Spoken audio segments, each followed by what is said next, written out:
Hola, mi nombre es Florencia y soy la fundadora de Golfuna. ¿Te gustaría poder hacer cuadrados como este tejido, o este tejido, o este tejido? Pues bien, estos cuadrados se hacen en telar de bastidor. El telar de bastidor tradicional es este: listones o bien un marco de madera con clavos, pero en tu casa tienes materiales suficientes para fabricar uno tú misma. Idealmente necesitas un trozo de madera como este, pero puedes usar infinidad de cosas que estén en desuso en tu propia casa, como este marco de trupán, típico de fotografía, como un libro de tapa dura que no quieras usar más, como algún canvas de pintura, usado o no usado, incluso un cajón en desuso. Lo ideal es que uses un trozo de madera como este, porque hay ciertos requisitos. Por ejemplo, uno, que la superficie donde tú trabajes sea mínimo 7 milímetros de espesor. Después, que sea una superficie rígida como una madera, porque vamos a clavar en ella. Y que no sea frágil, ¿cierto? Como un vidrio, algo que podría quebrarse. Y finalmente, que el trozo que elijas tenga al menos 32 por 32 centímetros, cosa que podamos inscribir un cuadrado dibujado de 30 por 30 centímetros. Ya, ahora respecto a los materiales, lo que necesitas es lo siguiente. Primero, los pinchos o chinches que van a ser de clavo. Estos chinches son los típicos de las pizarras de corcho que los encuentras en cualquier librería. Necesitas 121 chinches como este.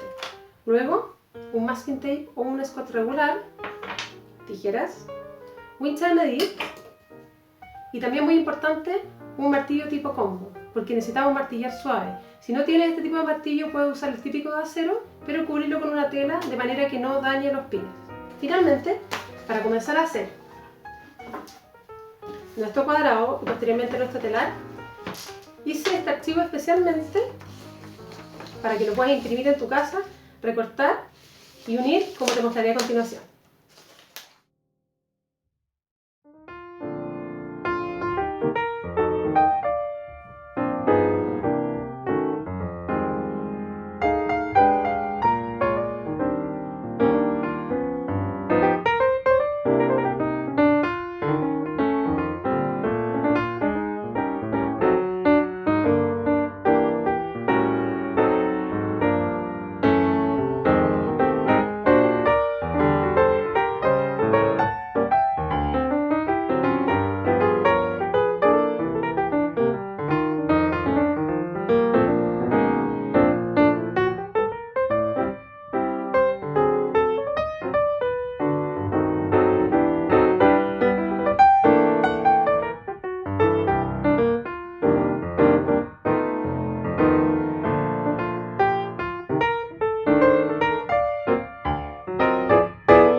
cómo se fabrica, aquí está el telar terminado. Si se fijan, quedaron unos trozos de papel entre medio, pueden sacar uno por uno y sacar los pedazos que no necesitan, en el fondo estos pedazos de papel que tal vez eran un poco feos, y volver a poner en su lugar los pines, porque ya quedó marcado el hoyito a cada uno. Y si no les importa, lo pueden dejar tal cual. La verdad es que no va a afectar después en el tejido. Así que aquí con mi ayudante me despido y los invito a ver los siguientes videos, que son las guías de cómo tejer este telar y poder llegar a piezas como las que les mostré en un principio. ¡Gracias! ¡Chao!